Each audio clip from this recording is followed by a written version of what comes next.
Hi guys, and welcome to Freckle Finance. Today my video is going to be on the RRSP Homebuyers Plan. The RRSP Homebuyers Plan is a government program that allows you to withdraw up to $25,000 from your RRSPs to put towards a down payment on the purchase of a home. If you are purchasing your home with your spouse, then they also can withdraw $25,000 from their RRSPs. So in total, you can have $50,000 from your RRSPs towards down payment of your house. However, $25,000 maximum from one account and $25,000 from the other person's account. As with most programs, there are requirements in order to be able to use this home buyers plan. And the first and the main one is that you have to plan to live in the home that you are purchasing. You cannot use this money towards a down payment on a rental property or a vacation home. It has to be on your primary residence that you're going to be living in.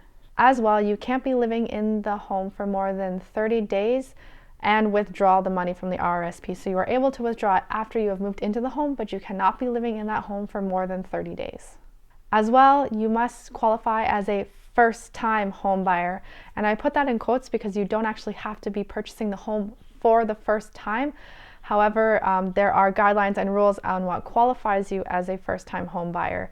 The main one, and this is all I'm going to cover because the other stuff is really complex and it's just a lot of minor stuff that really no one's ever going to really have to deal with. Most people won't have to deal with. So generally, if you haven't owned a home in the last 5 years and your previous home buyer's plan has no money owing, then you would qualify as a first-time home buyer. However, if you owe any money that you borrowed from your RRSPs in order to purchase a down payment, then you would not qualify. You have to be out of the house. You have to not own a property for 5 years and have no money that you are owing back to your RRSPs for this plan. As well, it's important to note that you cannot withdraw from all types of RRSPs in order to participate in the home buyers plan. If you are a locked-in or a group RRSPs, you cannot withdraw from that in order to use towards your down payment. Also, the money that you are planning to withdraw has to be in your RRSP account for at least 90 days. So let's say you put in $1,000 60 days before you're planning to withdraw the money. That $1,000 cannot be withdrawn with the rest of the money and count towards the down payment because it does not qualify if the money has not been sitting in the account for at least 90 days. As well, it's also important to note that when you are requesting a withdrawal from your RRSPs, there is an online form that you have to fill out to request the withdrawal from the RRSPs.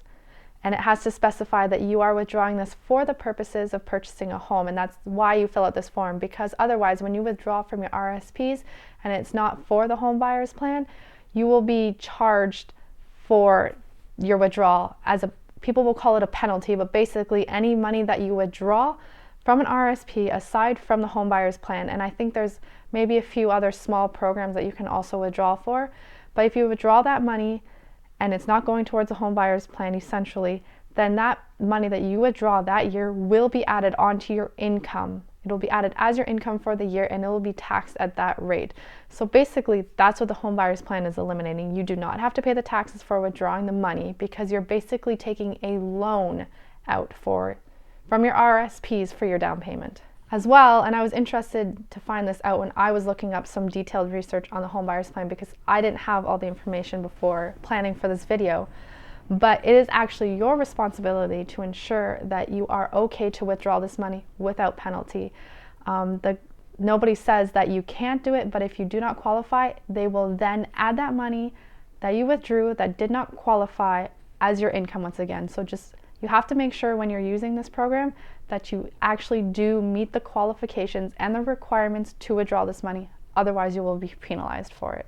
So as I previously stated, this is like taking a loan for your down payment, but it's an interest-free loan and it's basically you're giving yourself a loan through your RRSPs.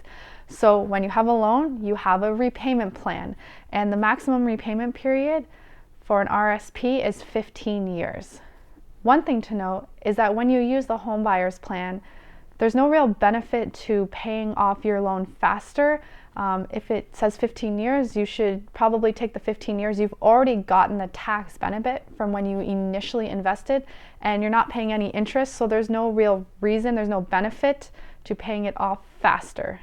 However, there will be a required amount owing every year for those 15 years, and you have to pay those off, or once again, the money that you were supposed to pay that didn't get paid will be added onto your taxes that year as income, and you will be taxed on that money. So although it's generous that you don't have to pay any interest, you will be penalized if you do not pay off the required amount every single year and for the 15-year period. As well, the amount only needs to be paid as a lump sum once a year. You do not need to be making monthly payments to this. So for example, the most you will ever owe is $1,666.67 a year. And that's because the maximum amount you can contribute per person, or that you can withdraw per person, is $25,000 a year, and there is no interest on it, so you don't have to worry about any of that. That's the amount maximum that someone will pay every year towards paying back their home buyer's plan. However, even when you're making a lump sum payment, I believe it's best to have that as a calculation in your monthly budget, just so that you're never spending that money and you're working it up to pay it off that year. So that works out to be about $130 a month. So not that much a month, but also take into consideration that you should count that as money you are paying towards your house. So when you're trying to figure out how much you are spending a month for housing costs, the money that you have to pay back every month to your home buyer's plan should be included, because it is a housing cost. And as I said earlier, there's not really any particular reason to overpay for your home buyer's plan.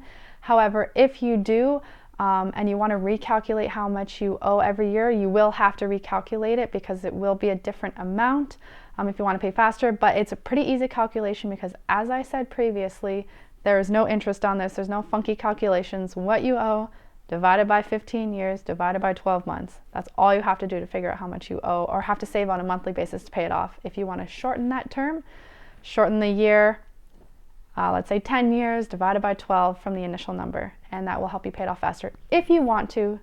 I know I'm saying there's no real benefit. Some people will feel peace of mind, and if that's a benefit to you, then it's worth it. There's not any particular advantage of using the RRSP homebuyer plan over just putting money into a savings account and taking that money out to pay for your down payment. The main benefit is that prior to purchasing this home, you were putting money into your RRSPs and investing it, and it allows you to take money out of investments without any penalty for taxes. So you're able to sell those investments, put it towards your down payment, and you don't have to pay taxes on it at that point. And as well, when you initially put that money into your RRSPs prior to purchasing the home, you did get a tax credit when you put it in. So that's the main benefit of it. There's not really much other benefit other than borrowing interest-free, but you would have had to have that money to invest in your RRSPs in the first place. So this is money you would have had for something. If you have any finance topics you'd like me to cover, just comment down below in this video or any future videos, and I will try to get to that topic and make a video on it. And as well, click subscribe so that you don't miss any of the videos that I make. Have a good day. Bye.